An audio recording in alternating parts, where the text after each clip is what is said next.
Hey everybody, welcome to Just Fishing. Today we're talking bass. We're talking, what are we talking? We're talking tournament fishing. We're talking sponsorships. We're talking husband and wife fishing teams. We're probably talking a bunch more. Let's get at it.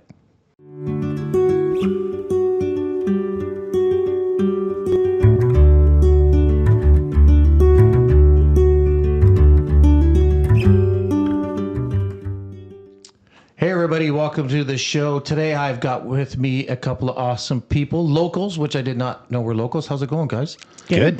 Very good. Thank you. We've got TJ and Alicia Raytrowski. Am I pronouncing that? Raytrowski. Raytrowski. See, that's a good thing I asked you. Raytrowski. I'm sorry about that. No worries. You guys might know them from their, I don't know, would I say moniker? I don't know if that's correct to say moniker when you're talking Fishing Fanatics.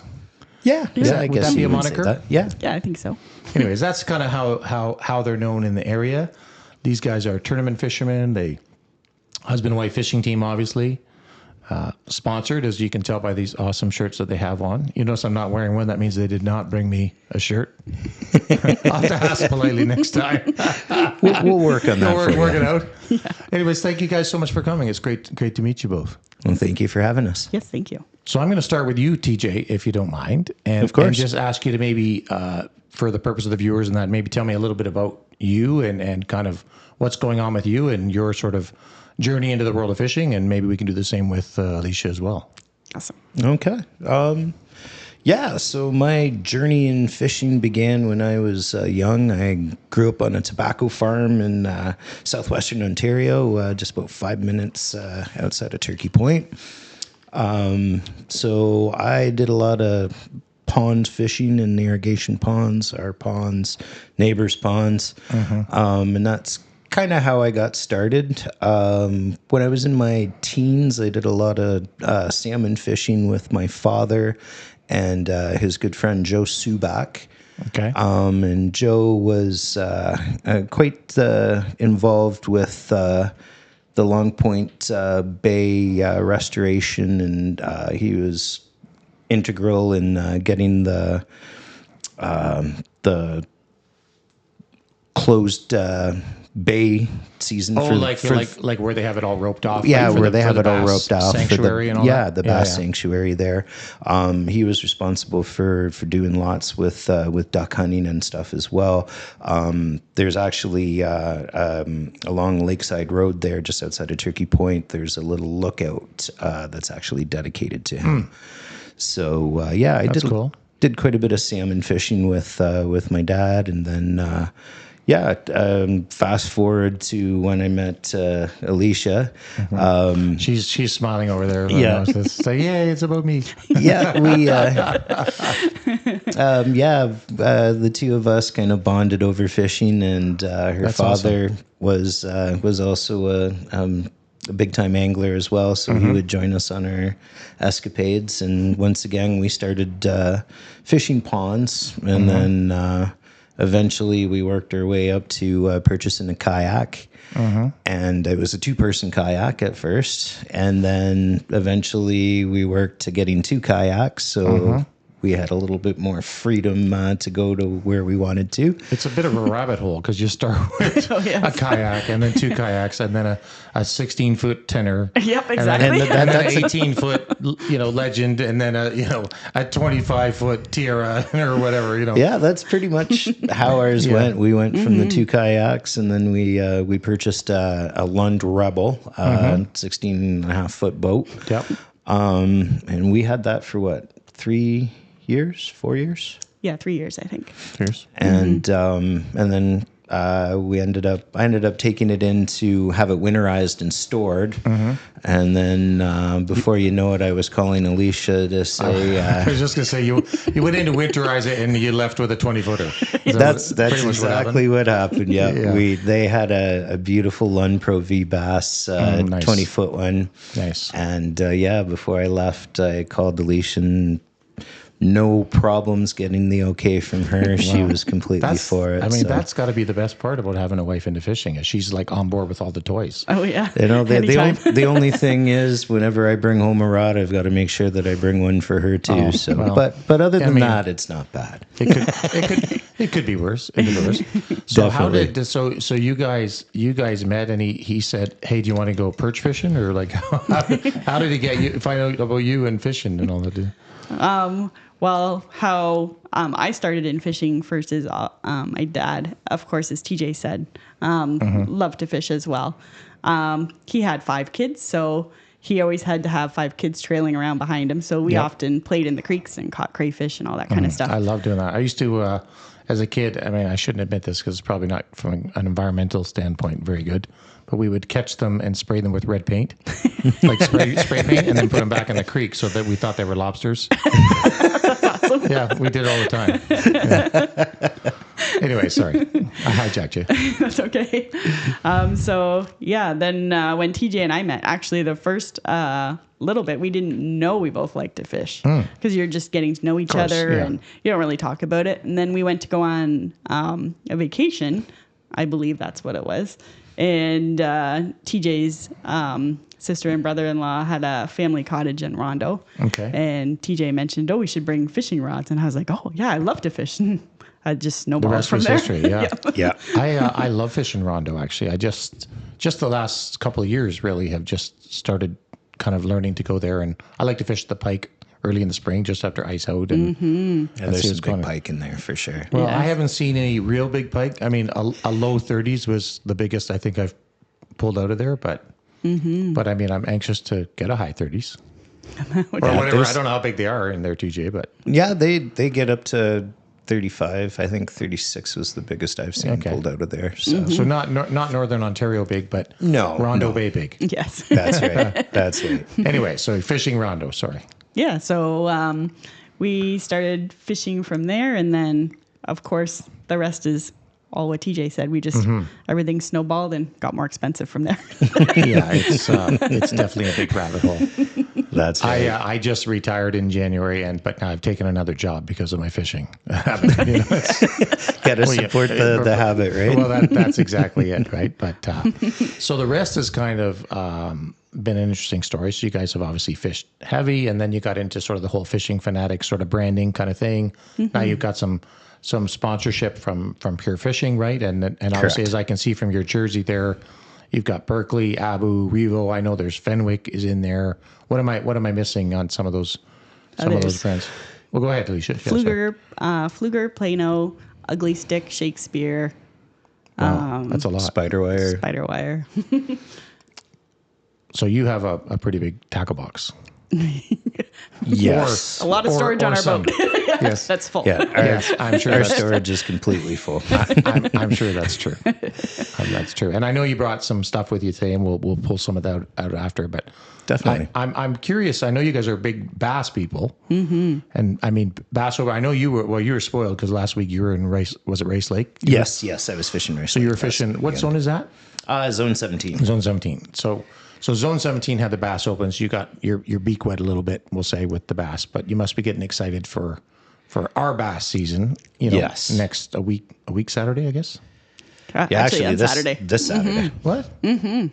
I thought it's the last. Was this Saturday the last Saturday in June? Yes. Yeah, it Oh, is. I thought I still had another week to go. Oh, no. Time's flying. Well, I guess you should be more excited than I thought. Yeah.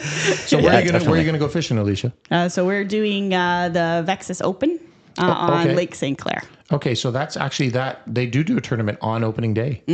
Yes, this is the first time Yeah, there's this is the first year. other that they're than our running it. regular, we're also part of Forest City Bassmasters. Yep. And we usually had done an opening tournament with them, but with this Vexus Open, we decided to jump on board. Nice. Yeah, so it's the first year they're running it, and it took the place like the Mitchells Bay Canadian Tire Open.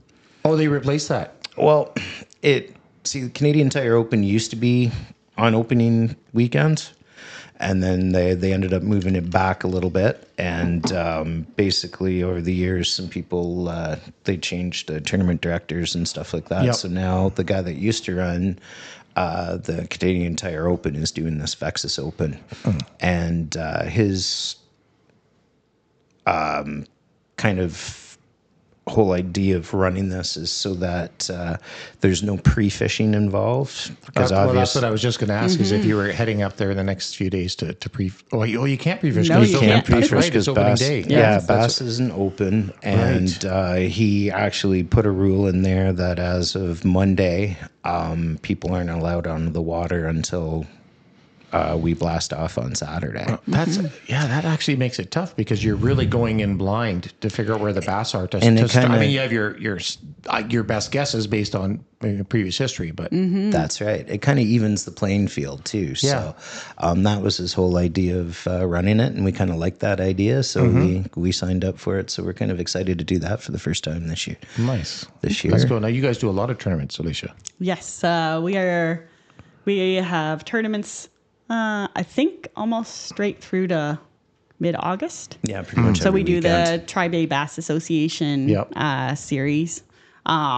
We also do some volunteering, and we're captains for junior Bassmasters. Nice. Which So is ambassadors of the sport, Yes, as they say. Yes. Nice. So we'll take a couple kids out on our boat for that, and we just coach them and help them learn how to catch fish. And after that, And then we do a just couple, continues on. like the Mitchells Bay Canadian Tire Open. We also later on in the fall do the Lake Erie Canadian Tire Open out of Port Colborne. yeah, Port Colborne. Nice. Yeah. Are any of those largey tournaments, or are they all smallmouth? They're a mix. Okay. So a lot of them are just what you want to fish for at that Okay. particular time. Most of the tournaments will be smallmouth because they'll just weigh heavier than largemouth. Right. But if the lake blows out or something, you need to tuck into somewhere, you can still fish for largies. Okay. Well, that's so. Like when we fish Rondo, say for instance, because Sure. it's so shallow, it's pretty much It's largies. It's a straight up largie game. Yeah. That doesn't mean Except- though people do find the odd smallmouth in that deep water in the channel outside of Erio. And I know some people that just sit there the whole day hoping to get that big bite there with the smallies. I did get an accidental smallie when I was pike fishing this, I guess, beginning of May, I think it was. Yep. I mean, a ton of largies biting the pike spoons. That's just the way it goes. Yes. That's right. But I was surprised to get a smallie. I was fishing like 4.5 feet of water. They come in shallow to spawn. Yeah. But lot of them. when spawning for smallies? They start to move in depending on water temperatures. I would Yeah, say probably, 53, 55 degrees. They start to move in, and then Well, the water, I once think in there's my a- case, it would have been a lot warmer than that at that time. I'm not sure, but I don't remember what it was. The temps Yeah, were. like I think 55 into the 65 range yeah, is when they spawn. when they spawn. So. So this, I would have guessed this one would have been post spawn maybe. But anyways, it was a surprise catch. I wasn't too upset. There's been some strange fish that we know of that have been caught in Ronto Bay, and friends of ours caught. There's been a couple rainbow trout that have been caught in Ronto wow. Bay. Yeah, in like 3.5, 4 feet of water off a dock. Wow. I actually in just, the summertime. I think 2 weeks ago, a friend of mine got a muskie in there. Yeah, So, which they're I guess making- is becoming more popular. Yes. There used to be a good population of muskie in there in the early 70s, before all the weed kind of died back in the 80s. But Jesus, they're how starting old to are make- you, TJ? I know. I'm starting to wonder. You're going to need a train. just because my brother-in-law had their family cottage Yeah, on of Ronto course. Bay and stuff like that, I kind of know. Yeah, a little you know bit the about history. of it there. So, but the muskie are starting to make a comeback. I've heard of a few muskie being caught in there too. So Yeah, that's nice. that's cool. It's a great spot. I like it there. Yeah, It's you can get cover if you need it. That's Although my right. favorite place to fish is the East Shore, and so when you have those heavy west winds or something, it does kind of screw you up on the East Shore because unfortunately, the fishing is not, for me at least, as good on the other side. Yeah, But I agree. I don't know all the honey holes, so Yeah, we have places all over Rondo. Do you? Yeah. Yeah. In the middle, Rondo's on the kind of outside, everywhere. Rondo is kind of I'm where just we going to got slide our you a piece start of paper. with You can boats. write down all the GPS coordinates right now. Just get it over with real quick. We'll send you the waypoints after the show. Sure, yeah, fair enough. Wink, wink. Yes, that's right, yeah. You'll get right on it. Exactly.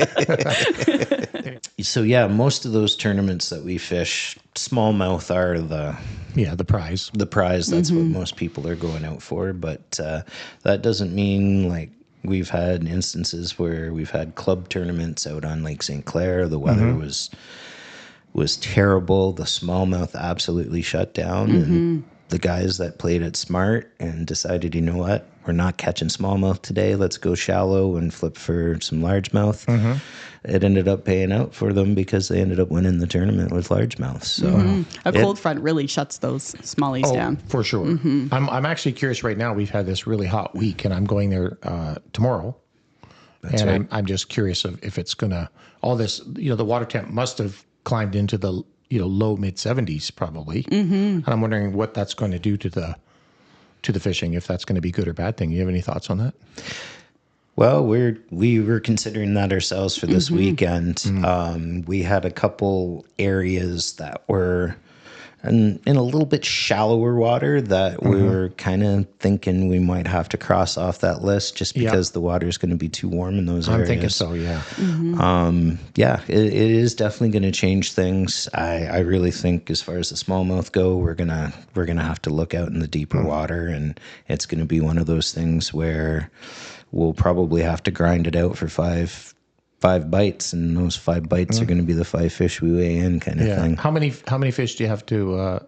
What's your weight? How many fish is that based on?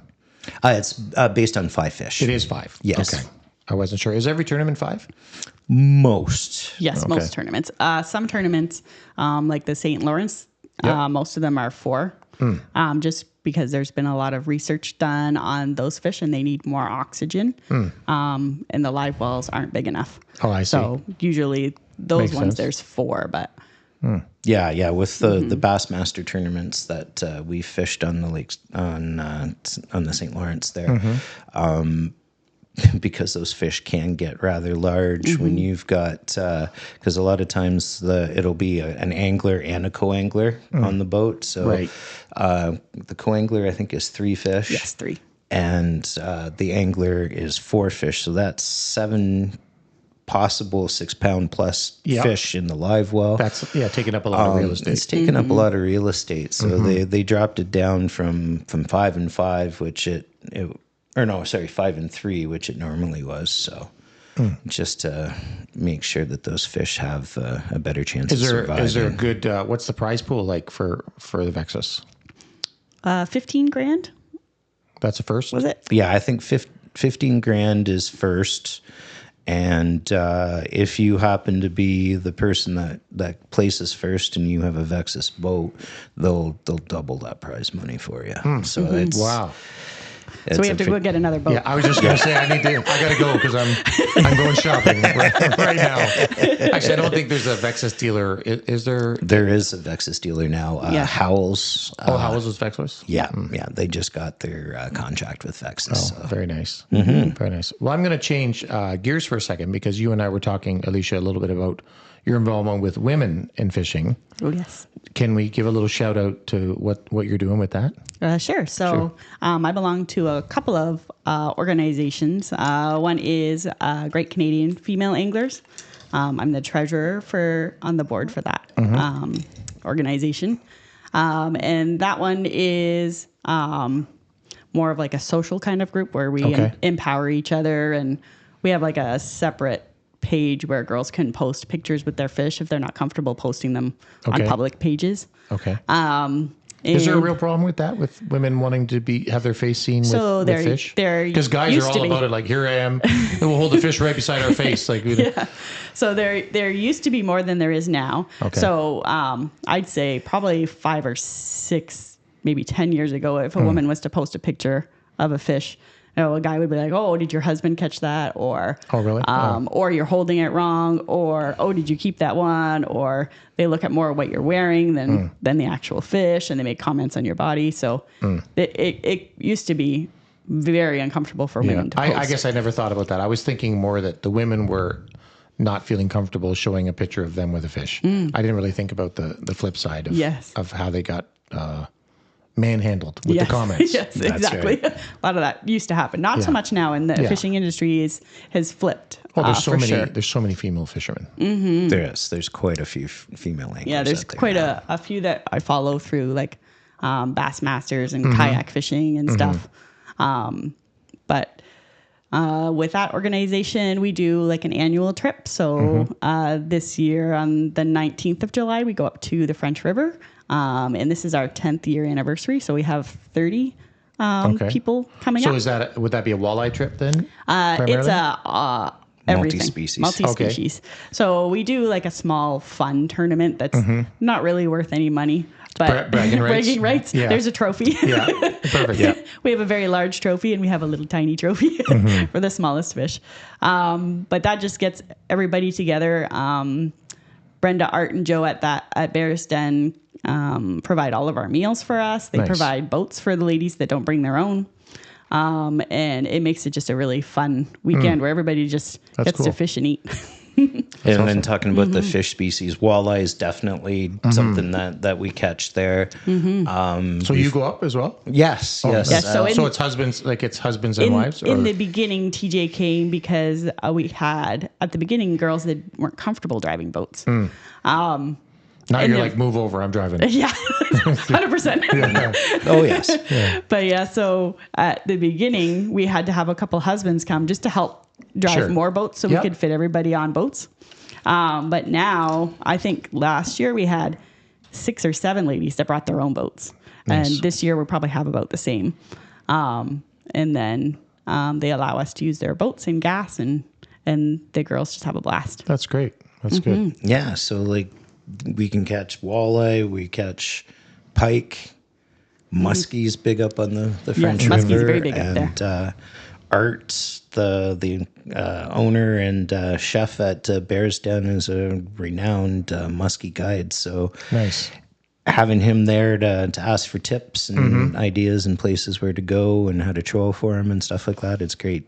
I love that fishermen in general, I mean, with a few exceptions, are pretty willing to give people a leg up to help them fishing. Like Exactly. Not GPS coordinates necessarily. I mean, other than today, but just to help somebody. I really feel like the sport has grown, that there's a true interest in having people be successful. Yes. And I love that there's so many fishermen and fisherwomen or fisher persons. I'm not sure what's correct in this case. Do you have a preference? Just anglers. Anglers. Okay.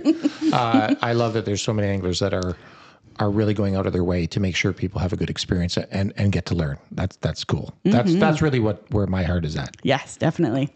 The other group or organization I belong to is Ontario Women Anglers. Okay. And they specialize more in the teaching aspect of it. So they have Fishing 101 for women, where they do various different technique classes. So they'll do like a trout one in some of the creeks. They'll do bass ones. They have muskie. They have Muskie Canada come in and help show people how to handle fish, and they go fishing for muskie for the day. Nice. So she does. Yvonne Brown is the organizer for that organization, and she does a great job.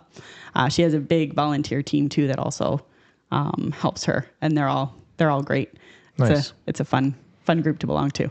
And then Alicia helps out with their catfishing event that they have down on Jeanette's Creek there on the Lower Thames. Yeah, there's some big cats in our, like, we've hooked up to a bunch just like on bottom bouncers and stuff. Oh, yes. Holy cow, there's some big cats. So the one cool thing about Ontario Women Anglers is they also have a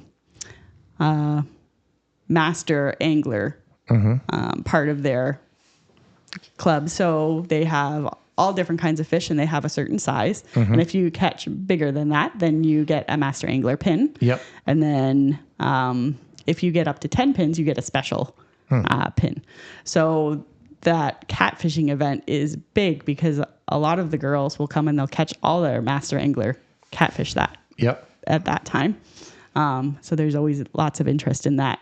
Last year we had just a 1-day event, and then this year we had to have a 2-day event because there were so many ladies that wanted to come, and we can only fit so many in at a time because it's shore fishing. Yes. It's not from a boat, but it's still lots of fun. I find it interesting that you do so much of shore fishing that you said, of the sort of walk the bank of the Thames kind of thing, and for suckers and whatnot. Yeah. Now that you obviously, because of where you live, I'm guessing, can you walk to the Thames from where you are? Oh yes, we walk. Oh yeah, very close. Yes, we're right close to Tiffany Park, in Delaware. So we often go down there for suckers in the spring. Yep. We also use certain species of suckers for cut bait for the catfish. So we'll go down there and catch white suckers and silvers. There's a whole bunch of different kinds of suckers people don't even know about. But Are you, it's sort of random, are you muskie fishermen, either of you? so we will cast for them for a while, like 5 minutes. until we're tired. Yeah. Oh, it's brutal. Yeah. I know I was asking because of, you sucker fish and a lot of people have thought about like catching suckers and then freezing them and then using them as like just a dead stick bait in the fall, hanging off the boat. Yes. I just wondered if I should place my order now for suckers. I haven't tried that yet, but I want to. Yeah. We haven't had a chance to try that either, but it's supposed to work. I've seen like when I'm out there and I cast, I'm blowing my back out every day all fall, it seems. But I've seen a lot of guys in the boats beside me hanging one over, and the number of times I've seen them hook up, it's really frustrating, actually. Oh, yeah, that would be. Especially when you're casting all day and you haven't got anything, and they just got one sitting there, and nobody's tending to the rod, right? See, they're smart. They don't have to do 10,000 casts. Well, they can just do one. I'm like filming Robaxacet commercials by the end of it all. It's brutal. That's brutal. So have you fished St. Clair for a long time? Yeah, being that you're a big bass guy, I'm assuming is it there and like Long Point that are like your go-tos? Yeah. Long Point Babe, just because I've got experience fishing it when I was younger and stuff like that. I went to high school in Port Dover, and there are a lot of times where after school we'd run down to the harbor and jump in the tin boat and run over to Nanticoke and catch some smallmouth and walleye and stuff like that. And funny enough, those places where we caught fish back then are still producing fish to this day. Sorry, where's that?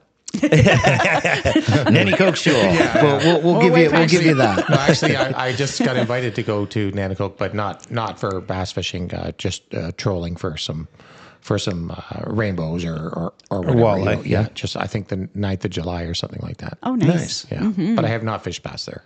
Yeah. It's in the fall. That area of along the Outer Bay there is pretty phenomenal. Yeah, you can catch some good sized smallmouth out there. Check. Yeah.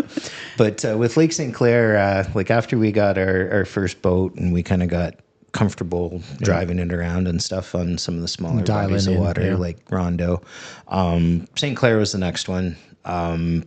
We made a point of going out with a guide the first time that we went out on St. Clair, just to kind of get an idea of what to expect. And obviously, too, we were more largemouth fishermen at the time. And we realized that, if we wanted to be more competitive in our Bassmaster tournaments and other tournaments, that we had to learn to catch the smallies. We went out on a bass. It was actually Bass Opener 2015. I just had memories come up in my Facebook. Yep. And we went out with a fellow who's unfortunately no longer guiding, Ian Jones. Oh, yes. And he used to do muskie guiding and stuff. I did a video with him a few years ago. Oh, you did? Awesome. Yeah. Great guy. Yeah, very knowledgeable fisherman. For sure. Very much so. So he kind of taught us the ropes for Lake St. Clair and kind of gave us a little bit of confidence. And then, we've fished a gazillion different tournaments there now through our Bassmasters Club and the Tri-Bay Bass Association and all the Mitchell's Bay Open and stuff like that as well. So, over the years, we've kind of learned the ins and outs of St. Clair. I mean, some days it still can be tough. Still sends us for a whirl, but we've gotten a little bit more comfortable with fishing that body of water now. So here's just a random question. How did you come about getting sponsored through Pure Fishing and so on? Like, how did that, was it sort of just a chance meeting? Like, were you actively looking for that? We weren't actively looking. They reached out to us and asked us if we wanted to be ambassadors. And that was pretty easy for us because we already used their product. Yeah, exactly. Yeah, I mean, it was a no-brainer for us because we already used a lot of the Pure Fishing products and stuff like that. Yeah, well, from I all mean, the most of the stuff different on your brands. shirt is in my tackle box, right? So, Yes. And it also helped too that Jason Barnous, who is, I guess, the head of the ambassadors there, he was the one that called us and asked us. And we happened to be on the French River at the time with the GCFA event, and we were out on the boat, and he gave us a call and just said, hey, listen, right now I've got a huge area of Ontario that I've got to cover for Pure Fishing, and what we're looking at doing is dividing that up and giving the kind of London to Windsor area to somebody else. And we were kind of wondering if you and Alicia wanted to join on. They were looking for kind of, husband and wife kind of family orientated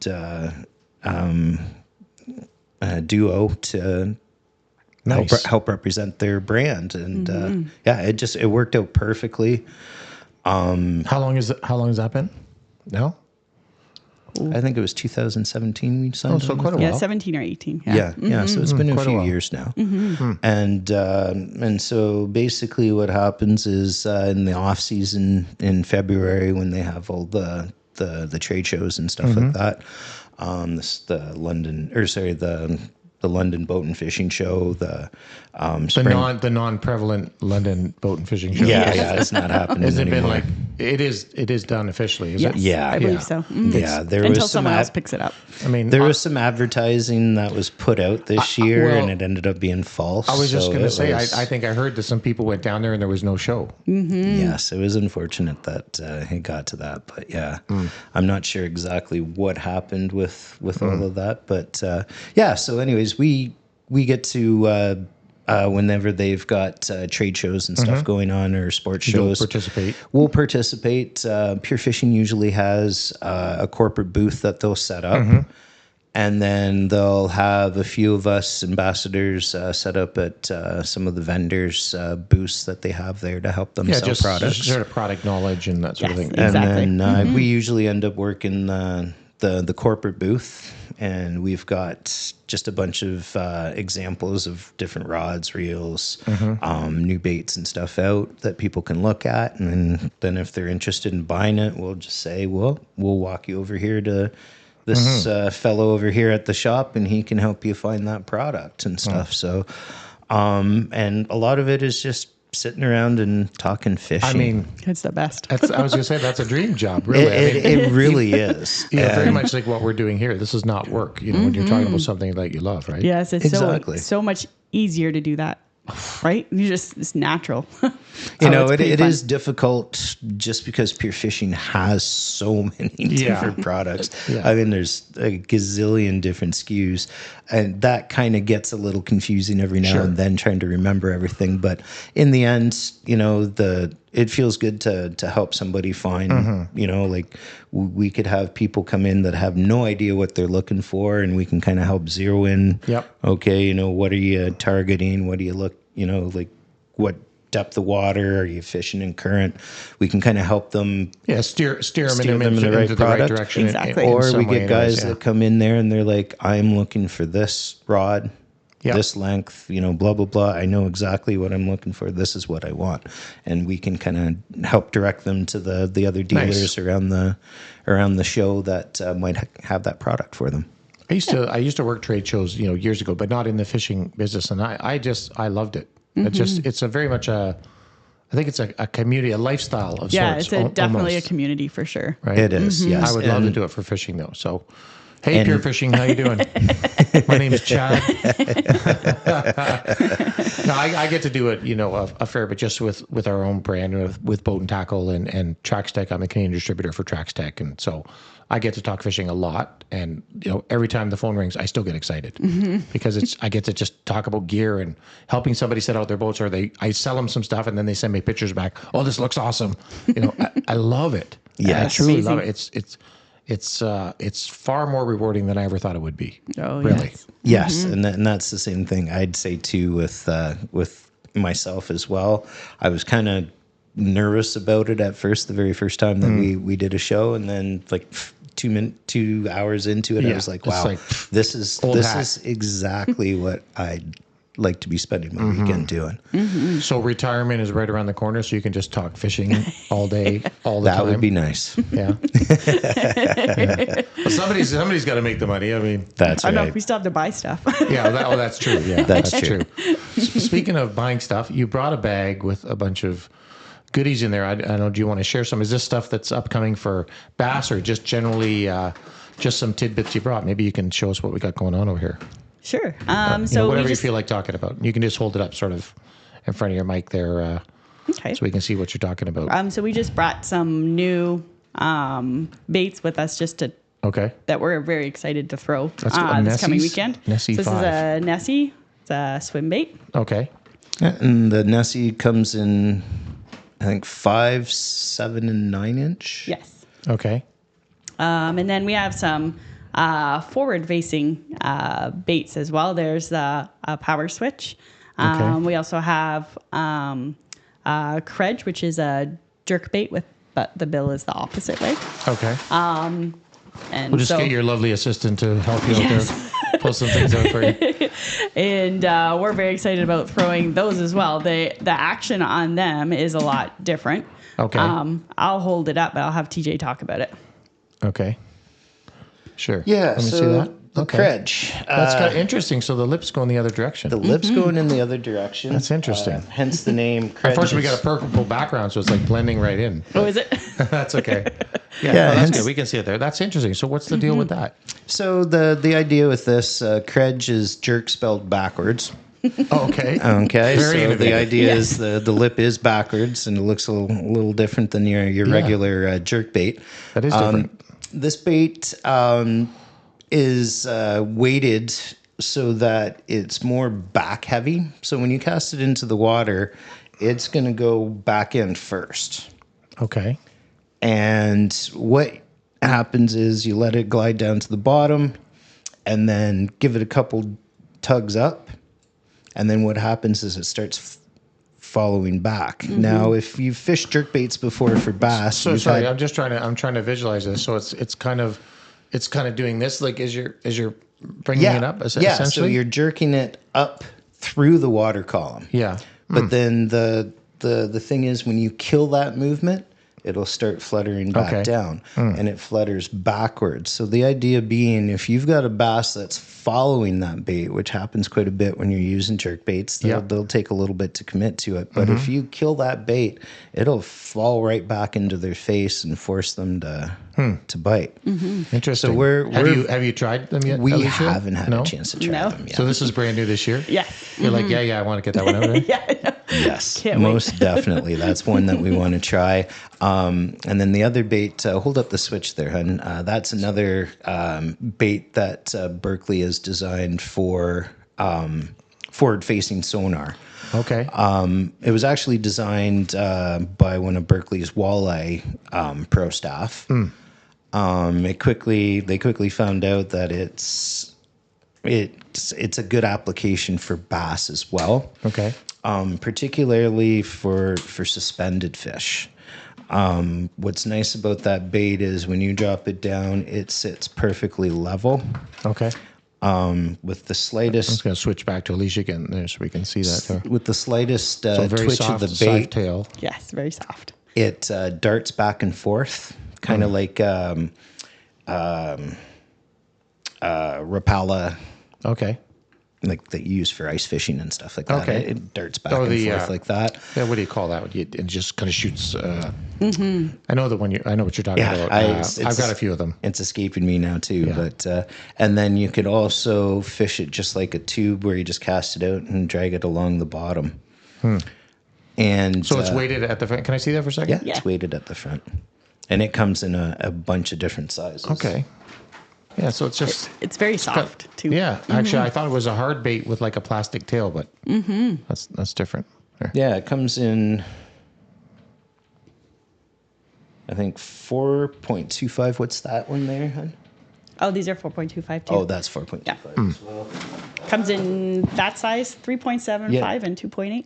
So you're kind of dropping that down to the bottom and then just kind of jerking it up and then jerking it up. letting it work. Or if the fish is suspended, just dropping it down so that it's just above its head. And then bringing it back up. And then bringing it back up. Now, the reason it's good for forward-facing sonar is it has a big metal part of it. Okay, so it's detecting so it it shows easily. Up really easily on my scope. detected on my scope. Yeah. So it'll probably show up on all 10 of the screens that you have for forward-facing on your boat. Right? Pretty much, yes. Yeah. Do you want to embarrass yourself and tell us how many screens are on that boat? But, I mean, how many forward-facing? Do you have more than one? No. We just have the one forward-facing. Okay, that's very respectable. We got one Garmin unit up front, one Humminbird 10-inch up front, and then we did have 2 units at the back. We had to send one away, so we've just got the one unit on the dash. No, I just see some of these some tournament of them boats are crazy. And the U.S. boats a lot, especially just so many graphs. Yeah, the It's elite insane. anglers have like 3 10-inch screens, 12-inch screens, just at the console, dash. and then let alone for I need to whatever at get the front. sponsored by Garmin if I'm going to be doing that because I would never be able to afford it. No, it's too expensive. It is very, very Okay, what do you got there? So this is the Nessie swim bait. So this is brand new as well? Yes, this is Okay. brand new as well, and it's a soft body. Okay.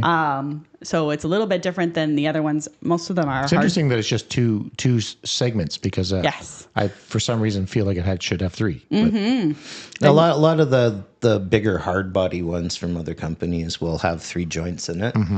But yeah, this bait, I had a chance to throw it this weekend actually when I was on Rice Lake, and it's got unbelievable lifelike It's just action. a wide swim of the tail. Wide swim of the tail. It doesn't take much for action from you To get it moving. Like you can fish it slow. Yeah, you can fish it slow. Like I was just using like erratic retrieves with my reel, not even doing twitching it or anything anything. with the rod tip, and we were getting some amazing action. That's good. out of I like the color on that, the paint. This is the color I'm excited for on St. Clair. And also is nice on the bottom of it. It has a clip for the treble hook Okay. so that it stays close to the body of the bait. And then when the fish bites it, it comes off Oh, I of see. there. So Okay. then you don't have to worry about the fish coming unhooked as easily. Interesting. And what are you pulling out over there, TJ? So I've got another bait there. I'll pass it over to Alicia. She can show that. Okay. I'm like Vanna White over Yeah, here. I see that. Yeah. You're doing a fine job. Yeah, that one is the new Berkeley Cull Shad. Okay. So a little bigger profile. A little bigger profile. It's a soft plastic swim Is that a bait. pike bait? You know Could what? be. Pike would definitely go for it. Because if you need somebody to take it to Manitoba next week, I can make that happen. You know, Yeah, we might be able to loan Probably you the up color on you there. want to. White is probably going to be a great color. Yep. Anyways, no, carry on. So, like the Nessie, underneath it's got the hook. The same hook deal. Yeah, the same type of hook deal that will come open there when the fish starts fighting there to give you a little better chance of landing it. I like that they put all the fleck in it as well. That reminds me of I've got a Shadzilla called, I think it's called Ghost Superman or something like that. Oh, yes. Oh, and yes. it's got all of that fleck in it. It's been a great bait for me. The honeycomb tail on it too is gives a lot more action and bubbles and stuff like that, which Like it moves a lot. It's a very soft plastic. lot of looks, water. looks like. yes, very soft. And you we had a- haven't thrown this one? We had a chance to throw it when we were down in Florida over Christmas. Okay. For largemouth when we were fishing Okeechobee. Really wasn't the time of year for them, unfortunately, but it exceeded my expectations for how it performed. I mean, the one thing that I really liked about it compared to other swim baits like that I've used is it didn't roll on its side. It kept itself perfectly orientated. It's got a little bit of a wobble side to side with it. It really has a seductive appearance to it when it's it looks like it moving in the water. would really paddle well, just because the plastic looks a little softer in the tail there. Like I would be worried about it maybe getting bitten off, possibly, but outside of that, I mean, it's cool looking. I like it, and it comes in multiple sizes as well. This is the 6. Yeah, that's the smallest size there. So 6 inch. We do have a bigger one here. Oh yeah, this is Now the that one would definitely be more of a 8 inch. Nice perch pattern. Okay, yeah. For those pike. I like that. And then there's another 6 inch with a different color pattern. It's like a purple Okay. ghost. Yep, a Kinda little thing. bit of a sort of shad coloring in there. Oh, coal shad. Well, that makes sense. Yeah. Yes. Now this is definitely the Berkeley swimmer. See lots pike, of those. pike or musky bait there. The magic swimmer. Yeah, it used to be made by Seabill. Yes, and Seabill's another pure fishing company that they are. Yeah. eventually got Is that merged how you into pronounce Berkeley. it? Seabill? Seabill, yeah. Okay, because everybody, when I fish, in the fall is throwing those. The Seabill. Oh, okay, Seabill. So I wasn't really sure. I guess didn't it's like really, tomato. I guess it doesn't. I mean, if it catches fish, I really don't care what you call it. That's right. But yeah, I have a number of those in my box Nice. for sure. Very nice. Not that color, mind you, but I do have a bunch of them. And then the other thing too with the tackle boxes, Plano has come out with a new line of tackle box called the Edge. They've got a bunch of different tackle boxes. Like this one here is specifically for jerk baits. We also put our spy baits in there as well. They've got terminal tackle. They've got crankbait boxes. The nice thing about them is they all come with a... What is that? It's a little desiccant pack Oh, holder. it looks like a little charcoal filter. Yeah, a little charcoal filter kind of thing. to take the moisture out of the box. To take the moisture out of the box. Interesting. And it's got a real good locking seal around it to keep the moisture out. But if any moisture does get in there with, say for instance, changing baits while it's raining Does out. it float? Like worst case scenario? Do you know? Is this a floating? That's a good question, actually.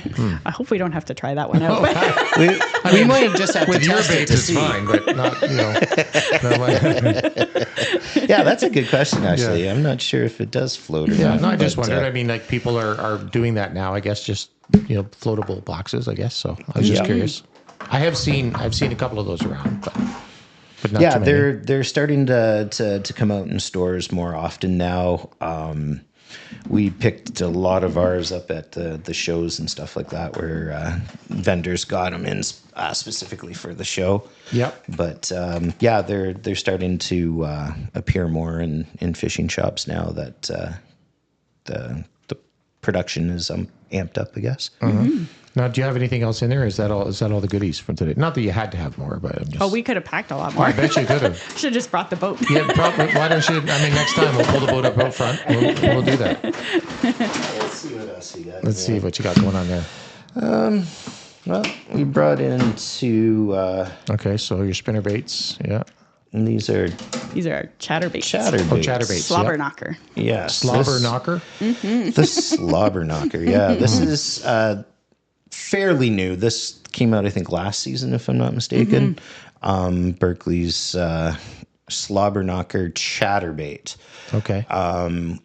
Now, what's nice about the line of chatterbaits and jigs that Berkeley came out with, a lot of people don't realize that the silicone skirts are infused with the power bait as well. With the scent. Okay. With the scent as well. So you're kind of getting double the scent if you end up putting, say, a power bait trailer on it. Yeah.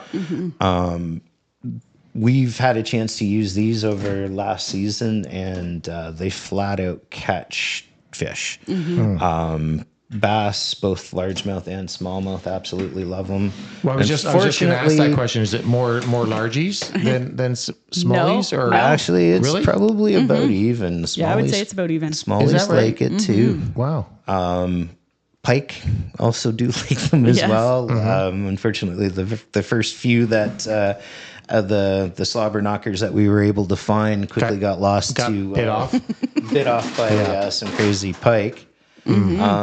And the last one, actually, I pulled this one out and forgot to talk about it. We got this little guy right here. Okay. And it does not have a lip on it. It doesn't. It doesn't have a lip on it. Okay, but it's weighted, I'm guessing. It is weighted. It's another bait that Berkeley designed for optimized for forward-facing sonar. It's called the Finisher. And what's neat about this bait, once again, when you drop it down, it's going to float like this with its nose down just slightly like that. Okay. It slowly falls. It slowly falls, and it kind of does like a little spiral when it drops. Okay. Once again, you want to try to keep this bait just above the fish's head, like those Rapala baits that we were talking about before. Once again, you can kind of impart that action on it where it kind of just bounces around all over the place. Killer for smallmouth, and once again for walleye, because this was originally like the power switch there, originally designed as a forward-facing sonar bait for walleye, but it quickly was discovered that cool. it applies to bass as well. I used that one as well for ice fishing on Lake Temagami Okay. for lake trout. Like jigging it. Yeah, the lake trout loved it. Interesting. I caught a couple on that. It was pretty cool. It was my first time using it. I was like, I don't know, I'm going to try it.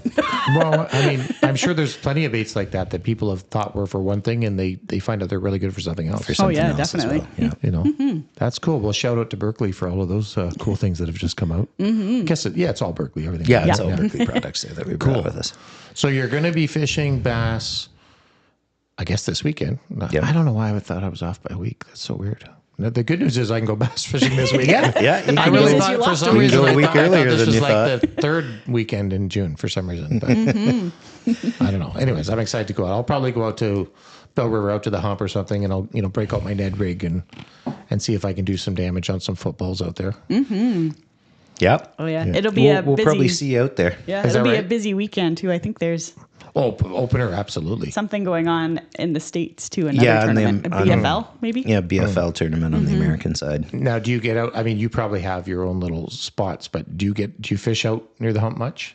Yeah, we fish. I think almost everybody tries the hump at one point. I think so. Yeah. I mean, it's just And the only It's the only real structure there. yeah.